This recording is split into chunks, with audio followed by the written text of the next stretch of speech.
Mother of Jesus. This is taken from the Gospel of John, chapter 19, verses 18 through 22, and picked up again, verses 25 through 27. There they crucified him, and with him 2 others, one on either side, with Jesus between them. Pilate also had an inscription written and put on the cross. It read, "Jesus of Nazareth, King of the Jews." Many of the Jews read this inscription because the place where Jesus was crucified was near the city, and it was written in Hebrew, in Latin, and in Greek. Then the chief priests of the Jews said to Pilate, "Do not write the King of the Jews, but this man said, 'I am King of the Jews.'" Pilate answered, "What I have written, I have written." Meanwhile, standing near the cross of Jesus were his mother and his mother's sister, Mary, the wife of Clopas, and Mary Magdalene. When Jesus saw his mother and the disciple whom he loved standing beside her, he said to his mother, "Woman, here is your son." Then he said to the disciple, "Here is your mother." And from that hour the disciple took her into his own home. Here ends the reading.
Hey God, it's me, Mary, the mother of Jesus.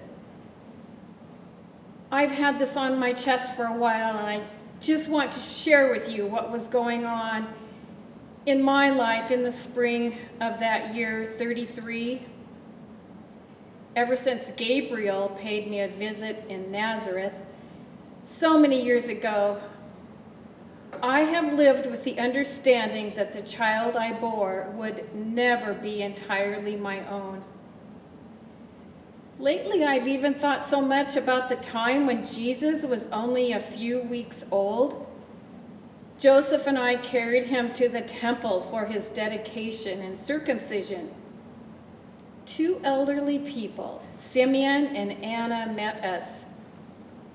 Boy, they knew right away how very special my baby was to become.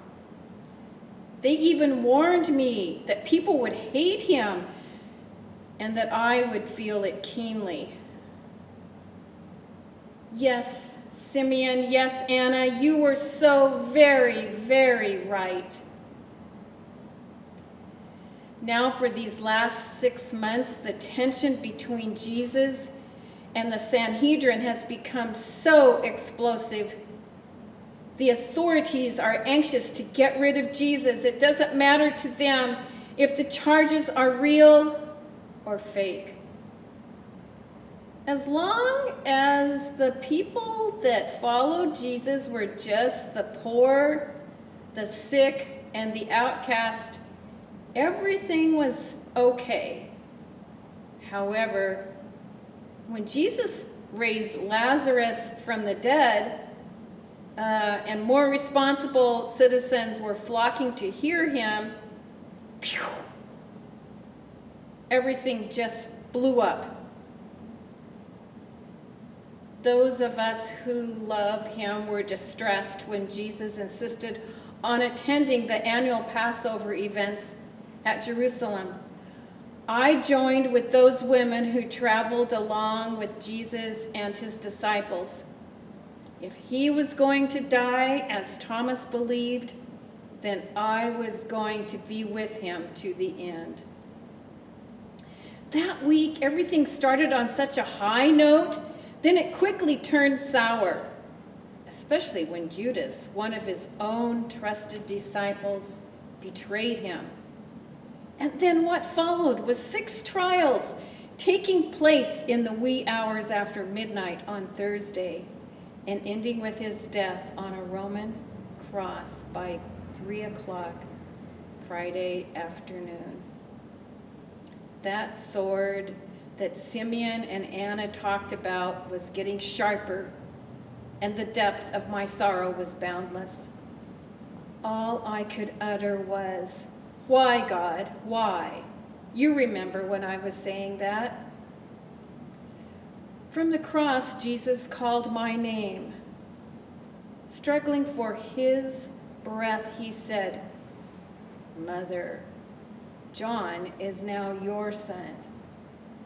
To think my son in his dying moments was looking after me, it was more than I could take.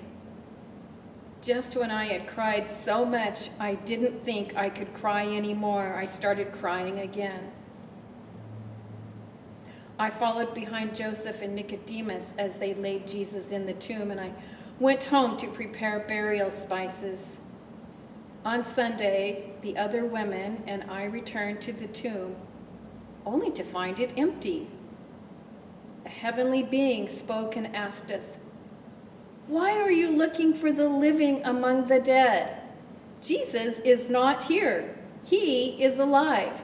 Go and tell his disciples." I have to say then, my heavy heart beat with joy, and I ran with the speed of a young maiden. "John," I called. "Peter," I called out too. "Come with me. Jesus has risen from the dead. Did you hear me, John? He's alive. He is alive."